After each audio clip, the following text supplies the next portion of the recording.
ডাল পছন্দ করে না এরকম মানুষ পাওয়া মনে হয় একটু কষ্ট। আমার দুই বাচ্চাই আলহামদুলিল্লাহ ডাল পছন্দ করে, যদিও রমজান মাস বলে তারারে তেমন একটা ডাল রান্না করে দেওয়া হয় না, কিন্তু আজকে বড়রা লেগে বালার কিছু রান্না করলো যেটা বাচ্চারা পছন্দ করে না বা তারা খাইতে পারতো না, এই টাইপের রান্না বাড়া করছি। তো চিন্তা করলাম তারা লেগে কিতা রান্না বান্না করি।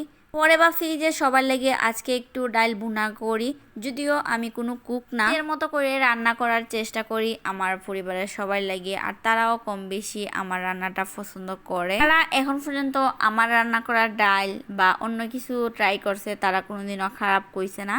তো এটা লাগে আলহামদুলিল্লাহ। হয়তো রান্না করার নিয়মটা আলাদা হইতে পারে, কিন্তু আমি মনে করি সব ধরনের মশলা যদি পারফেক্ট ভাবে পড়ে তাইলে যে কোনো রান্নাই মজা হয়। এটা আপনি মাখাইয়ে রান্না করুন অথবা অন্যভাবে রান্না করুন, আপনার মশলা যদি ঠিকঠাক মতো পড়ে তাইলেই তরকারি মজা হয়। তো রান্না বান্না শেষ করে কাজ করতেছি, আর মেয়ের অবস্থা দেখুন, সব কিছু এখন এলোমেলো করব, কিছু করার নাই। এখানে না উঠাইলে আবার চিল্লাচিল্লি শুরু করে দিছিল, তো এগুলো আবার গুছানি লাগবো যেহেতু একবার গুছাইছি।